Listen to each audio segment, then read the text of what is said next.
ఒకసారి హెబ్రీ పత్రిక 5వ అధ్యాయంలోకి మనం వెళ్దాం. 7-8 వచనాలు చదువుతారమ్మా ఎవరైనా? శరీరధారిగా ఉన్న దినములలో మహారోదనముతోను కన్నీళ్లతోను తన్ను మరణము నుండి రక్షింపగలవానికి ప్రార్థనలను యాచనలను సమర్పించి భయభక్తులు కలిగి ఉన్నందున ఆయన అంగీకరింపబడెను. ఆయన ప్రార్థనలో ఆ ప్రార్థన తీరు మీకేమర్థమైంది? యాచన అంటే తెలుసా? యాచన అంటే ఏమిటి?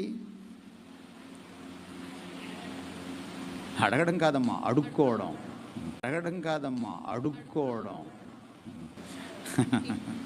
అడగడం వేరు, అడుక్కోవడం వేరు. భిక్షాటన, భిక్షమెత్తుకోవడం. ఎవరైనా సాక్షాత్తు దేవుని కుమారుడు